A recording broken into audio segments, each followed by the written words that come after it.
Hello friends, welcome back to my YouTube channel. இன்று May 7 2025 ஆண்டு இன்றைக்கான தங்கம் நிலவரம் பற்றி பார்க்கலாம். வீடியோ ஃபுல்லாக நீங்கள் ஸ்கிப் பண்ணாமல் பாருங்கள். அதோட சேனலுக்கு இப்போ தான் நீங்கள் ஃபஸ்ட் டைம் வந்திருக்கீங்கன்னா சேனலை சப்ஸ்கிரைப் பண்ணி பெல் ஐக்கன் ப்ரெஸ் பண்ணிக்கோங்க. அப்போ தான் நான் போடுற வீடியோஸ் உங்களுக்கு நோட்டிஃபிகேஷனில் வரும்.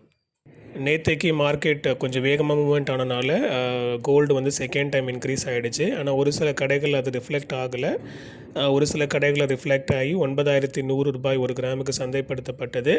ஆனால் மிட் நைட்டில் வந்து கொஞ்சம் மார்க்கெட்டில் சேஞ்சஸ் ஏற்பட்ட காரணத்தினால இன்றைக்கான தங்கம் விலையில் 9050லிருந்து 9150க்குள்ளாக இருப்பதற்கான வாய்ப்புகள் இருக்குது. இது பின்னமதி இப்போதைக்கு ஸ்டேட்டஸ் தான். மார்க்கெட் இன்னும் மூவிங்கில் தான் இருக்குது. நம்மளுடைய மார்க்கெட் ஃபிக்ஸ் ஆக இன்னும் 1.5 ஹவர்ஸ் இருக்குது. பொறுத்திருந்து பார்ப்போம். இன்னொரு முக்கியமான தகவல், இந்தியா வந்து பாகிஸ்தான் மேலே மிட் நைட்டில் தாக்குதல் ஏற்படுத்தியிருக்காங்க. அவங்க நம்ம மேலே ஏற்படுத்தின தாக்குதலுக்கு பதிலடியாக 9 இடத்துல அவங்க வந்து சார்ஜ் பண்ணியிருக்காங்க. இதனுடைய ஆப்ரேஷன் சிந்தூர் ஆப்ரேஷன்னு சொல்லியிருக்காங்க. ஸோ இதுக்கு வந்து பாகிஸ்தான் ரியாக்ஷன் எப்படி இருக்குன்னு தெரியல, பொறுத்திருந்து தான் பார்க்கணும். ஸோ இது வந்து பார்த்திங்கன்னா இந்த வார் வந்து கிட்டத்தட்ட ஒரு வகையில் டைரெக்டாகவோ இன்டைரக்டாகவோ கண்டிப்பாக கோல்டு ரேட்டை இம்பேக்ட் பண்ணும். அது மட்டும் இல்லாமல் இன்றைக்கி சாயங்காலம் 4 மணிக்கு மாக் ட்ரில் வந்து அனௌன்ஸ் பண்ணியிருக்காங்க. மாக் ட்ரில் அப்படின்னா வந்து ஒத்திகைன்னு சொல்லுவோம்.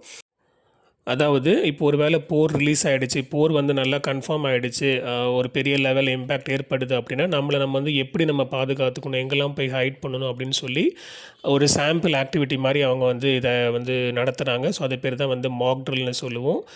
இது வந்து நம்ம மார்க்கெட்டை வந்து பாதிக்கும், அது வந்து ஒரு வகையில் உண்மை தான். ஆனால் வந்து பார்த்திங்கன்னா ஒரு வேளை அது ரிலீஸ் ஆகிடுச்சு, ரொம்ப பெரிய லெவல் இம்பேக்ட் ஆகுது அப்படின்னா மனிதனுடைய உயிர்களுக்கே வந்து ஆபத்துகள் ஏற்படும்.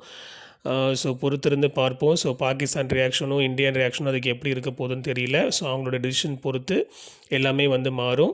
அண்ட் இன்னொரு முக்கியமான தகவல், இன்றைக்கி வந்து பார்த்திங்கன்னா ஃபெட் ரேட் கட்டு 2 PM போல் அவங்களுடைய டைமுக்கு ரிலீஸ் பண்ணுவாங்க. அது வந்து நம்மளுடைய டைமுக்கு நைட்டு 11:30க்கு மேலே தான் வரும். ஸோ அதனுடைய இம்பேக்ட் நாளைக்கு தான் வந்து தெரியும். ஸோ பொறுத்திருந்து பார்ப்போம். இந்த 2 முக்கிய அனௌன்ஸ்மெண்ட் இன்றைக்கி இருக்குது. அண்ட் நாளைக்கான தங்க நிலவரத்தை இன்றைக்கி நைட் வீடியோவில் ப்ரெடிக்ட் பண்ணி போடுவேன். மறக்காமல் சேனலை சப்ஸ்கிரைப் பண்ணி பெல் ஐக்கன் ப்ரெஸ் பண்ணி வச்சுக்கோங்க. உங்களுடைய ஃபேமிலி அண்ட் ஃப்ரெண்ட்ஸ்க்கு ஷேர் பண்ணுங்கள். ஒரு லைக் கொடுங்க. அடுத்த வீடியோவில் பார்க்கலாம். நன்றி.